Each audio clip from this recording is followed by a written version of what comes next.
శుక్లాంబరధరం విష్ణుం శశివర్ణం చతుర్భుజం ప్రసన్నవదనం ధ్యాయే సర్వవిఘ్నోపశాంతయే. శివాయ గురువే నమః. గురు బ్రహ్మ గురు విష్ణు గురుదేవో మహేశ్వర, గురు సాక్షాత్ పరబ్రహ్మ తస్మై శ్రీ గురవే నమః.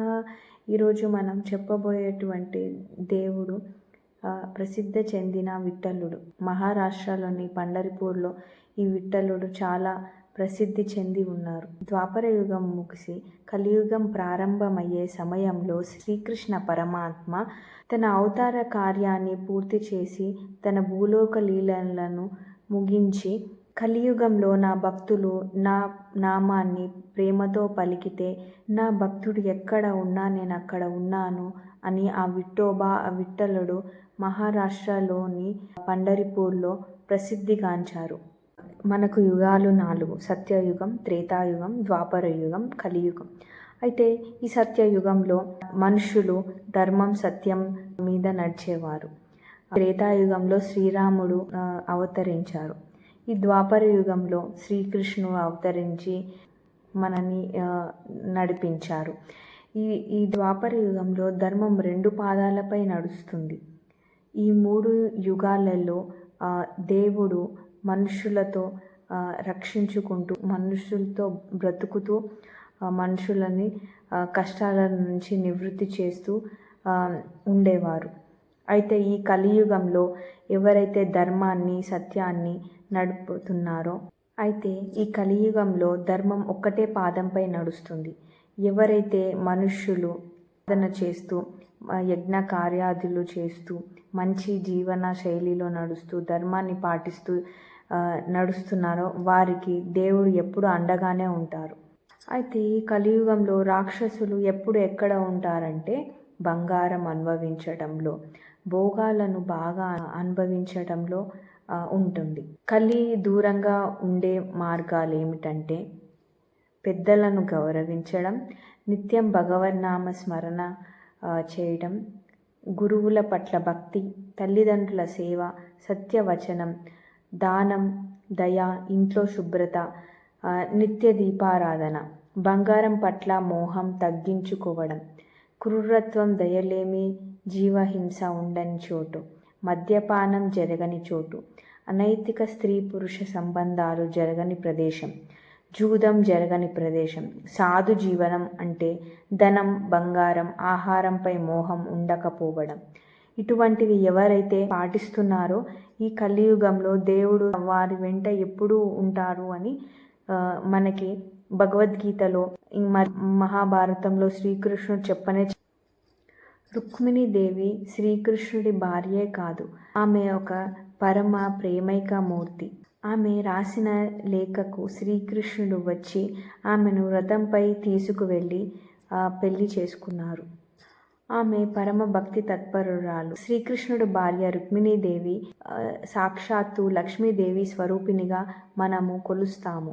పాండురంగ క్షేత్రానికి సంబంధించిన కథనంలో, ఈ స్థల పురాణంలో ఒకసారి రుక్మిణీదేవి శ్రీకృష్ణుడిపై అలిగి దిండీరవనం అనే ప్రాంతానికి వెళ్ళి తపస్సు చేసినట్లు కథనం ఉంది. శ్రీకృష్ణుడు ఆమెని అనుసరించి ఆమెను దర్శించాడు.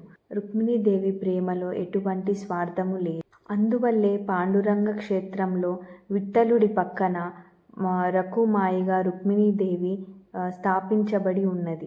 ఒక్కసారి మనసులో ఊహించుకోండి, ఆ చంద్రభాగా నది ఒడ్డున ఆ పండరిపుర ఆలయంలో పాండురంగుడు, ఆయన పక్కన రుక్మిణీదేవి, వేలాది మంది భక్తులు ఒకటే నామాన్ని స్మరిస్తున్నారు, విఠల విఠల పాండురంగ రకుమయి అని.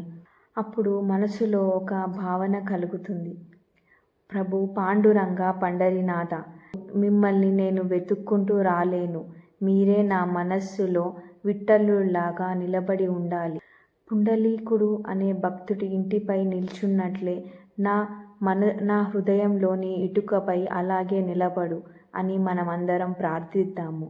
ఇప్పుడు మనక ప్రసిద్ధి చెందిన భక్తుడు పుండలీకుడు అనే కథ తెలుసుకుందాము. ఈరోజు కలియుగంలో మనుషులు చేసిన మంచి, వారు సాధించిన భక్తిని కూడా సినిమాల పేర్లతో నాశనం పట్టిస్తున్నారు. దానివల్ల పిల్లలు, పెద్దలు తెలియక ఆ దేవుడిపై ప్రేమ తగ్గిపోయి అసలు దేవుడి సినిమాలను కూడలేని పరిస్థితిని కలిగిస్తున్నారు. పుండలీకుడు అనే భక్తుడు మొదటగా తన తల్లిదండ్రులపై ఎక్కువ గౌరవం కలిగి ఉండేవాడు కాదు. అతను భార్యపైతో ఎక్కువ సమయాన్ని గడిపేవాడు. వాళ్ళ తల్లిదండ్రులు వృద్ధులు అయి ఉండడం చేత అతను వారి సేవ చేసేవాడు కాదు. రోజు పుండలీకుడు తన తల్లిదండ్రులతో తీర్థయాత్రలకు బయలుదేరాడు. అయితే ఆ సమయంలో పుండలీకుడిని చూసి తన తల్లిదండ్రులు అతని ప్రవర్తనతో చాలా బాధపడ్డారు.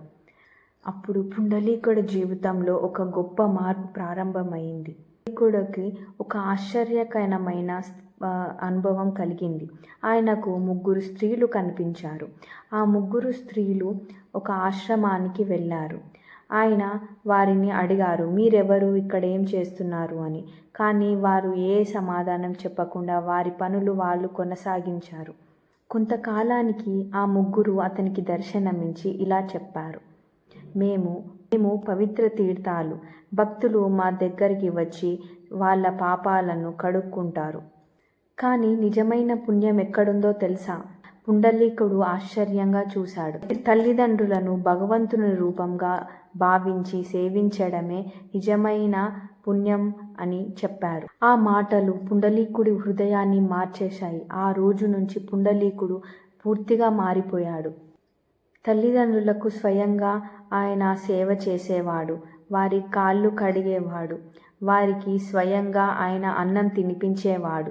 వారిని ప్రేమగా చూసుకునేవాడు.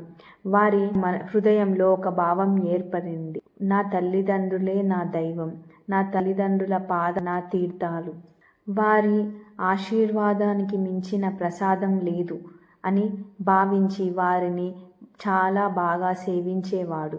పుండలీకుడిని ఈ భక్తి చూసి దేవతలే ఆశ్చర్యపోయారు. ఒకరోజు పుండలీకుడు తన తల్లిదండ్రుల సేవ చేస్తుండగా శ్రీకృష్ణుడు అనగా పండరీనాథుడు పరీక్షించడానికి వచ్చాడు. అప్పుడు ఒక దివ్యమైన కాంతి తన ఇంటి బయట ప్రకాశిస్తూ కనది. సాక్షాత్తు ఆ శ్రీకృష్ణ పరమాత్మ తన ఇంటి ముందుకు వచ్చాడు. అయినా కృష్ణుడు పుండలీకుడిని పిలిచాడు, పుండలీక పుండలీక. అయితే భగవంతుడు తన ఇంటి వద్దకు వచ్చాడని తెలుసుకొని కూడా ఆయన చూడడానికి ఇష్టపడలేదు. ఆయన అక్కడ ఉన్న ఇటుకను తీసుకొని అక్కడ విసిరేసి, దాని మీద నిల్చోండి స్వామి, నేను నా తల్లిదండ్రుల సేవ అయ్యాక మిమ్మల్ని దర్శిస్తాను అని చెప్పాడు. ఆ భక్తుడి కోసం ఎదురు చూస్తూ ఆ ఇటుకపై నిలుచున్నాడు. ఆయనే శ్రీకృష్ణుడు విఠలుడు. విట్ అంటే ఇటుక, విఠలుడు అంటే ఇటుకపై నిల్చున్న భగవంతుడు. పాండురంగడు అంటే తెల్లటి వర్ణం కలిగిన స్ఫటికం. అంత తెల్లగా ఉన్న మనసు శివుడిది. చంద్రభాగా భీమా నదిలో ఆ తెల్లటి శివాలయంలో అర్చనలు అందుకోవడానికి పాండురంగడు వెలిశాడు. ఒక్కరు 3గా కనిపిస్తారు, బ్రహ్మ విష్ణు మహేశ్వరులు. అయితే శివభేదం విష్ణుభేదం లేని భగవంతుడు ఈ పండరిపురంలో పాండురంగుడిగా వెలిశారు. వి అంటే బ్రహ్మ, ఠా అంటే విష్ణువు, లా అంటే లక్ష్మీపతుడు విష్ణుమూర్తి. ఈ 3 రూపంలో ఉన్నది ఒక్కరే. విష్ణు ఆలయంలో విష్ణువులాగా, శివాలయంలో శివుడులాగా ఉండేది ఒక్కరే. అనంతమైన బ్రహ్మైక మూర్తిగా ఉండేది పాండురంగడు. ఈ 3లో ఉండేది కూడా దత్తాత్రేయ స్వామియే. అందుకే ఆలయాలలో రుద్రాద్రాయంతో పూజిస్తుంటారు. పాండురంగడు ఎక్కడెక్కడ పూజించబడతారో అక్కడక్కడ ఎవ్వరూ నమ్మలేనటువంటి లీలను చూపిస్తుంటారు. కేవలం భక్తికి లొంగిపోయేటటువంటి వారు పాండురంగడు. ఇప్పటి నుంచి మీరు కూడా ఆ విఠలుని రుక్మిణీ దేవిని మీ ఇంట కొలుస్తారని నేను భావిస్తున్నాను. పుండలీకుడు తన తల్లిదండ్రుల సేవ పూర్తి చేసుకొని భగవంతుని వద్దకు వచ్చాడు. అప్పుడు భగవంతుడు పండరీనాథుడు ఇలా అన్నాడు, పుండలీక, నీవు నన్ను చూసి పరిగెత్తుకు రాలేదు. నీవు నీ తల్లిదండ్రులలో నన్ను చూసుకొని వారిని పూజించావు. అందుకు నేను చాలా సంతోషించాను అని అన్నారు. పుండలీకుడు ప్రార్థించాడు, ప్రభు, మీరు నా కోసం వచ్చినట్లే భవిష్యత్తులో మీకోసం వచ్చిన భక్తుల కోసం మీరు ఇక్కడే ఉండాలి అని. భగవంతుడు అతని కోరికను అంగీకరించాడు. అందుకే పాండురంగడు అక్కడ ఇటుకపై నిలబడి ఉంటాడు భక్తుల కోసం అని అందరూ నమ్ముతారు. భగవంతుని వెతుకుతూ దూరాలకు వెళ్ళవలసిన అవసరం లేదు. భగవంతుడు నిజమైన సేవలో, నిజమైన ప్రేమలో, తల్లిదండ్రుల సేవలోనే కూడా భగవంతుడు ఉన్నాడు అని మనం తెలుసుకోవాలి. పాండురంగని రూపాన్ని ఒక్కసారి ప్రార్థించండి. ఆయన ఇటుకపై నిలబడి ఉన్నాడు. ఎక్కడికి పరిగెత్తడం లేదు, కూర్చోడం లేదు, నిలబడి ఉన్నాడు. ఎందుకు అంటే నా భక్తుడు ఎల్లప్పుడూ పిలిచినా నేను అతని కోసం సిద్ధంగా ఉంటాను అని. అందుకే విఠలుడు భక్తుల కోసం వేచి ఉన్న దేవుడులా, అందుకే అపారమైన ప్రేమ భావనతో పూజింపబడతాడు. భక్తులు పాడుతూ పాండురంగని స్మరిస్తూ ఉంటారు. విఠల విఠల జయ హరి విఠల విఠల విఠల పాండురంగ విఠల విఠల పాండురంగ విఠల విఠల హరి హరి విఠల విఠల విఠల పాండురంగ అని నామస్మరణతో ఎల్లప్పుడూ పూజింపబడే దేవుడు ఈ మహారాష్ట్రలోని పండరిపుర పాండురంగుడు. ఈ నామస్మరణ ఉంటే భక్తులు పండరిపురానికి చేరినట్లే. ఇక్కడ ఒక గొప్ప కలియుగ సందేశం ఉంది. కఠినమైన సాధన చేయలేకపోయినా నామస్మరణతో భగవంతుని చేరవచ్చు. అందుకే ఈ కృష్ణాష్టమి రోజున మీరు కృష్ణారాధులని కాకుండా విఠలుడిని, రుక్మిణి బాయిని కూడా పూజించండి. పెద్ద పెద్ద యజ్ఞాలు చేయలేకపోయినా ప్రేమతో భగవంతుని పిలవవచ్చు. దూరంగా వెళ్ళలేకపోయినా హృదయంలో విఠలుడిని నిలుపుకోవచ్చు. ఇప్పుడు మనము జనాబాయి యొక్క భక్తి గురించి తెలుసుకుందాము. జనాబాయి కూడా పాండురంగని గొప్ప భక్తురాలుగా ప్రసిద్ధి చెందింది. ఆమె సాధారణ గృహిణులు చేసేదే. ఇల్లు ఊడ్చడం, ఇల్లు తూడ్చడం, నీళ్లు తీసుకురావడం, ఇంట్లోని పనులు చేసుకోవడం చేసేది. ధాన్యం దంచడం, రోజువారీ పనులు చేయడం. కానీ ఇవన్నీ ఆమెకి పూజలే.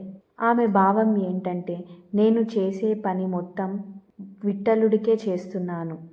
అలా అనుకున్న జనాబాయికి ఆ విఠలుడే వచ్చి సేవ చేసేవాడు, సహాయం చేసేవాడు పనులలో అని చెప్పేవారు. నిజమైన భగవంతుణ్ణి స్మరిస్తూ చేసే ప్రతి నిస్వార్థమైన పని కూడా పూజే. ఇప్పుడు మనము సంత్ చోకామేళా అనే భక్తుడు కథ విందాము. సంత్ చోకామేళా అనే భక్తి కథ మనకి ఏం తెలుపుతుందంటే నిస్వార్థమైన ఆయన భక్తికి కులం, సంపద, సామాజిక స్థానం అడ్డు కాదనే సందేశాన్ని మనకి ఇస్తుంది. చోకామేళా విఠలుని దర్శించాలనే తపనతో జీవించిన భక్తుడు.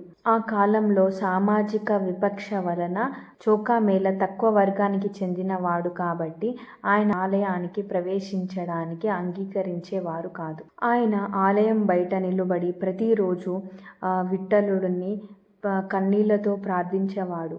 విఠలుడా, నేను నీ గుడి లోపలికి రాలేకపోయినా నన్ను నీ భక్తుడిగా స్వీకరించు అని ప్రార్థించేవాడు. ఆ చోకామేళా హృదయంలో విఠలుని స్మరిస్తూ ఉన్నాడు. ఒకరోజు విఠలుడు మనిషి రూపంలో వచ్చి ఆ చోకామేళాతో మాట్లాడాడు.